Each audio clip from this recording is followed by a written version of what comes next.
Woo, it is hot inside. Oh my goodness.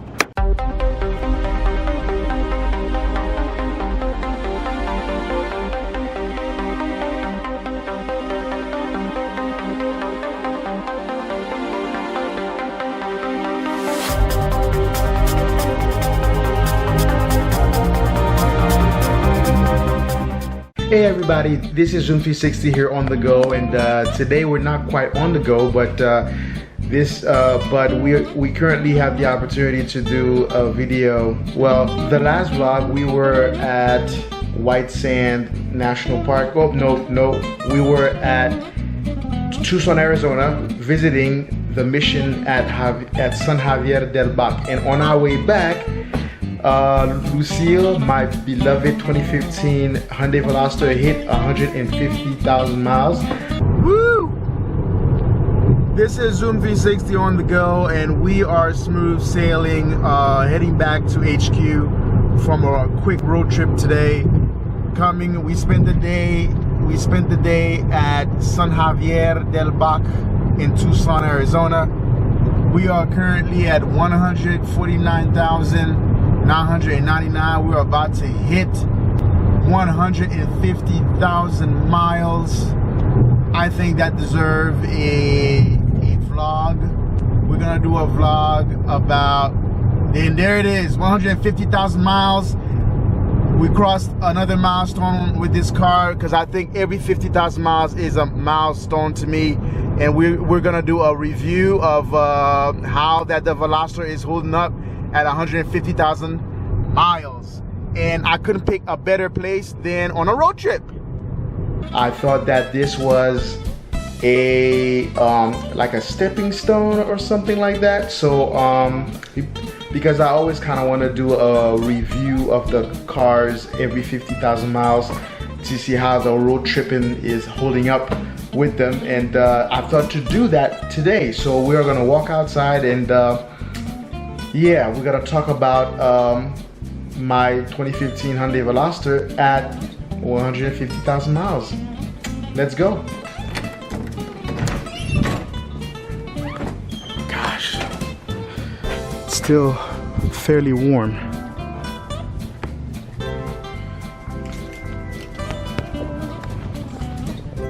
For the past like 3 weeks now, it's been insanely hot here in El Paso. It doesn't make any sense. As a matter of fact, not only it's been hot, it's been raining too. Well, sort of. Little drizzles over here.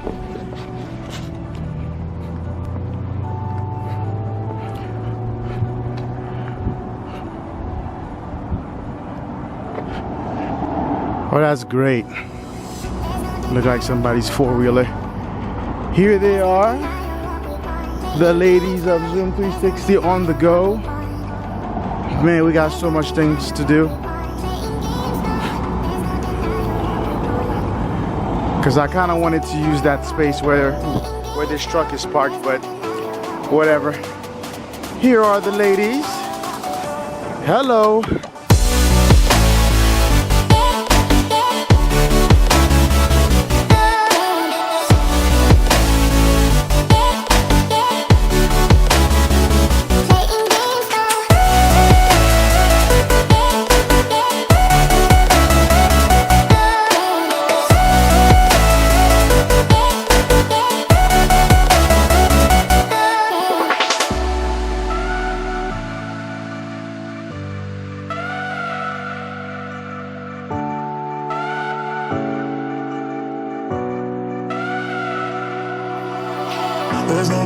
Woo, it is hot inside. Oh my goodness. Woo, if only that the camera could make you feel how hot it is in here.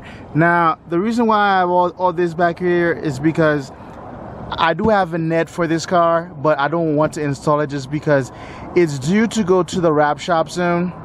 I don't want to install it and put other stuff in there, and then I have to remove everything because it's going to the shop.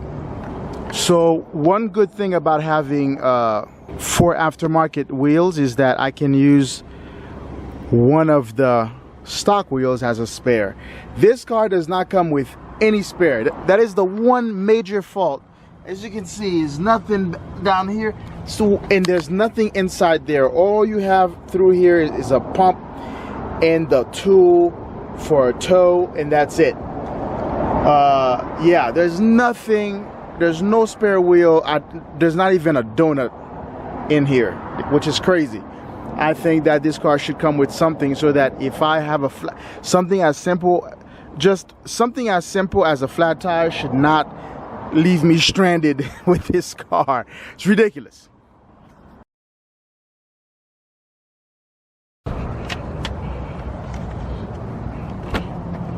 Whew, it is hot, guys. It is hot. So here we are inside of my beloved Hyundai Veloster. Let me get rid of this here. Have some sun, some light in here. Oh my goodness gracious.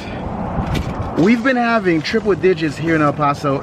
I think this is the first time, at least for me, that I've experienced consistent 3-digit temperatures in El Paso. Usually, if I'm not mistaken, like, you know, usually it'd be hot, you know, during the summer, and then you'd have that one day where it's like it's completely out of control, but it's never been like, I think it's like the 3 weeks so far that we've been through where it's like triple digits the whole time.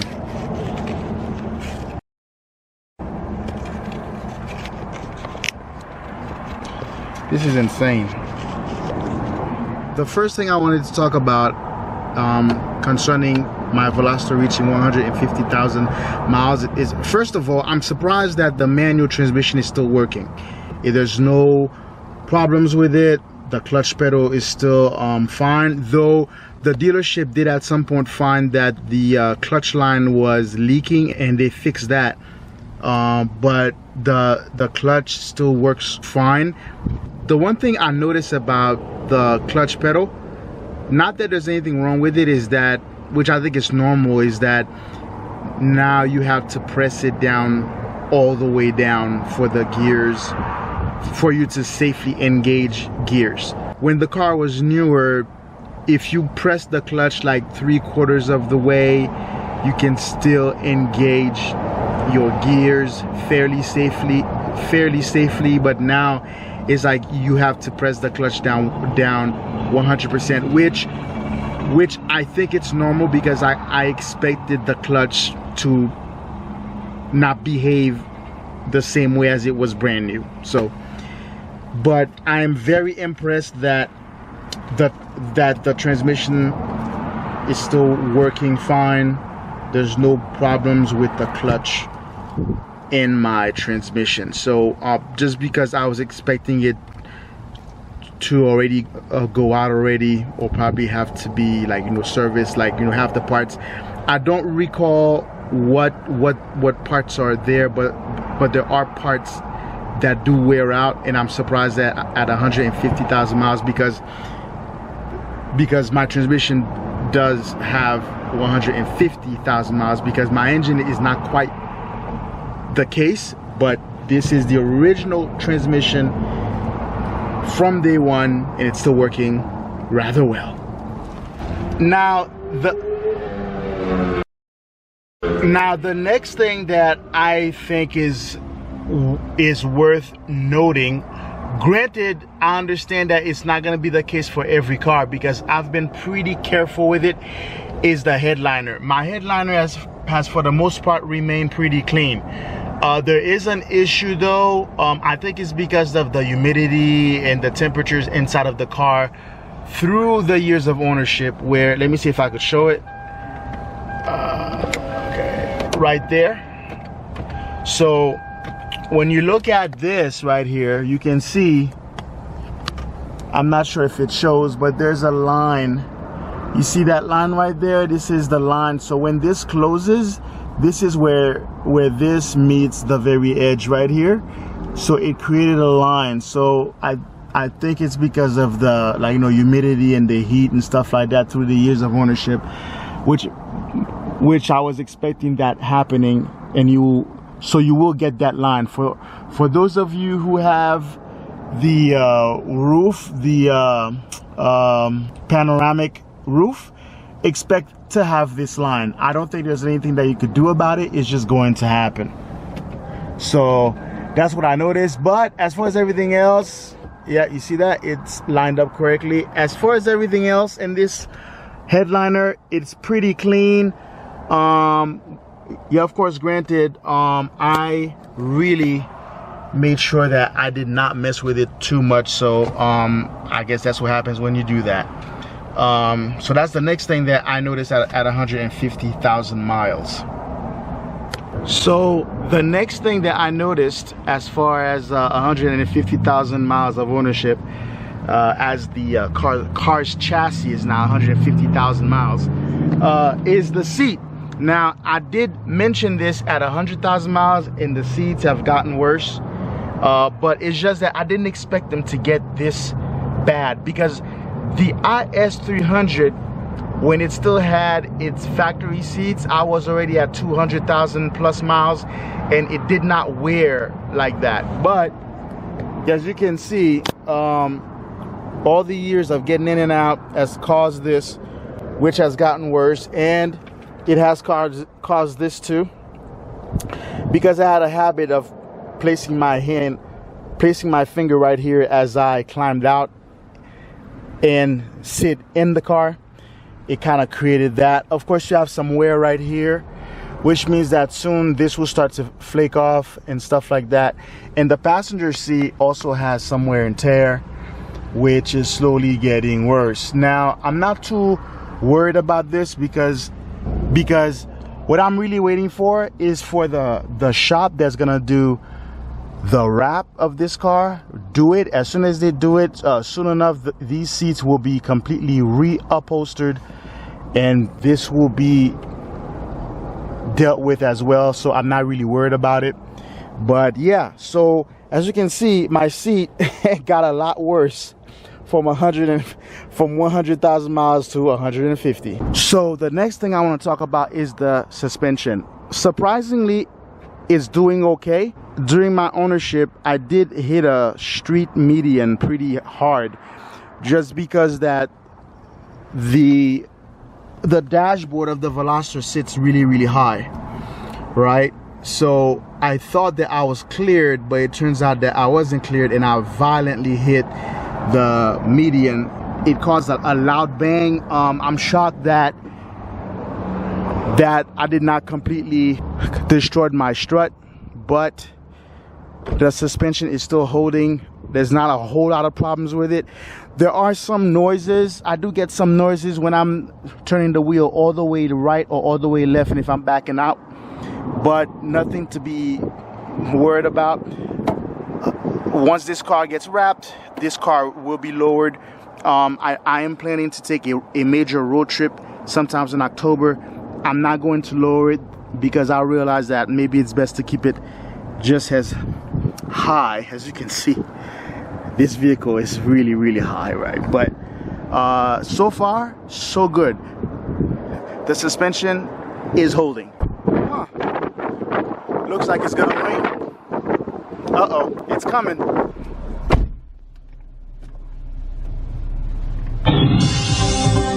Oh, be quiet. Now, the next thing that I'm going to talk about is the radio.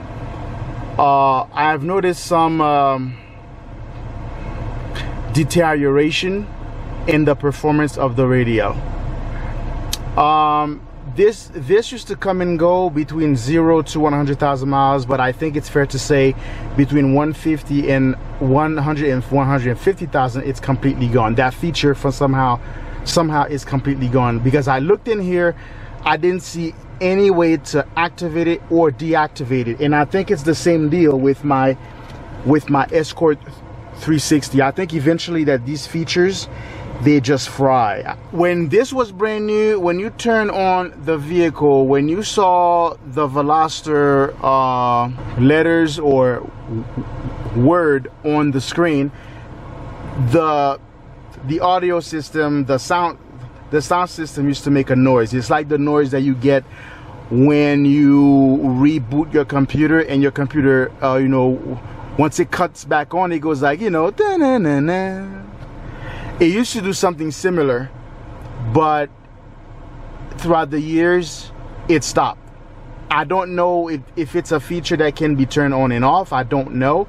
I honestly do not know, but I don't see a way to turn it on and off. If there is a way, if you have a Veloster and you know how, please let me know in the comment section. The other thing that I noticed about the radio as well, this little symbol right here is for your Bluetooth. Your Bluetooth. Well, sometimes it doesn't want to work. What I mean by that is a lot of it's starting to happen more and more. When I would turn on the car, sometimes you don't get it at all. And it's not the phone, it's the car, because sometimes you do have to maybe reboot your phone, or sometimes you can remove the phone, or not remove it, but unpair it from the Bluetooth, and then you repair it and it works. But for a few times now that I would turn on the car and I start to drive and I realize the Bluetooth, there is no Bluetooth, so I can't listen to anything through my phone, and that is very, very annoying, just because, you know, sometimes I already start to drive and then, you know, I don't want to stop and turn off the car and wait a minute and then turn it back on so the system could do a full reboot. I'm not trying to do that. So sometimes I do have to drive without my phone being paired to my car. It is annoying. The other thing, and then one more thing about the Bluetooth, is that this, in time, I noticed that when I use it, that the car doesn't understand what I mean, or it can't do certain things it used to do before. For example, if I would try to make a phone call, let's say I say call Steven, it would not understand what I'm saying, where that before it used to, when it was much newer, I'd say between 0 to 50,000 miles, it used to. But now I don't know if it's something that I'm not doing correctly, but which I doubt, because if it used to work before, it should still work. But if it stopped working all by itself without me having to turn off anything, I think maybe that feature just fried out. I don't know. But if I say to change, like, you know, channel, because this car does have XM radio, so if I say go to channel 114 or channel 51 or 125, it does it.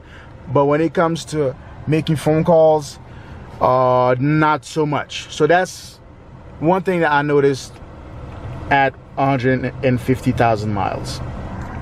So one last thing that I can say would be about the engine, though I'm not sure if it's valid, because this car's engine received a full overhaul just shy of 100,000 miles, because according to what that the dealer here in El Paso told me, supposedly the dealer at Colorado Springs, when they did the spark plug change, when they changed them, somebody must have not done something correctly, because when I was moving to come down here, when I was around close to Las Cruces, the engine was misfiring. It just out of the blue, it started to misfire on all 4 cylinders, and I crawled here from Las Cruces with that. And that's what the dealer here told me, that supposedly when they reinstalled the new stuff, they didn't do it correctly, and as a result the engine started to misfire.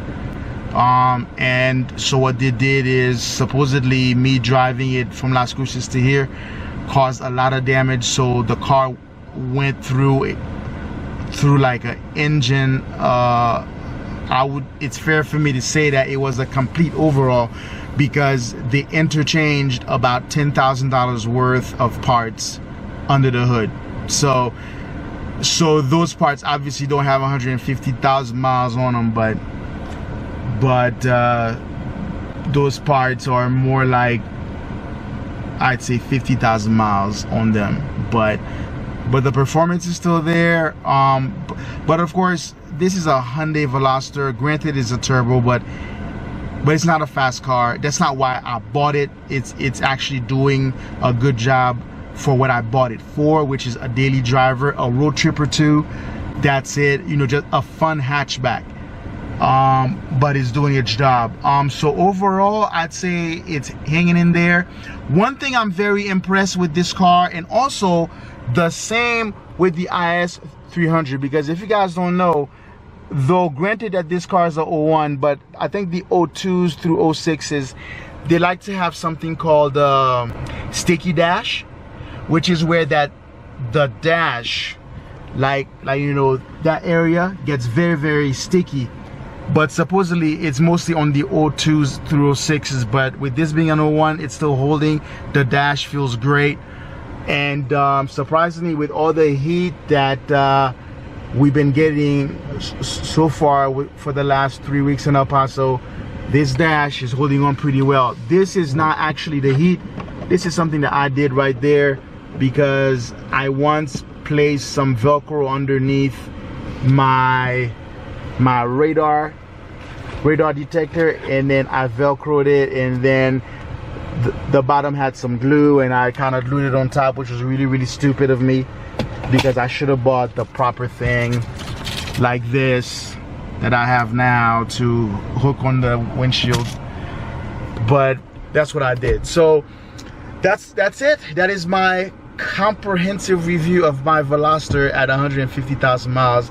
To be honest with you, I didn't think this car was gonna make it this far when I bought it, but I'm surprised that it has done its job very well. It's fun to drive this car. It feels like a go-kart. I absolutely love it. I like how, like, you know, dramatic that it looks. The thing I don't like about the new ones is that, like, Hyundai kind of went safe. They look too safe, but this design is much more edgy. But of course the new ones are, you know, slightly faster. They're just better.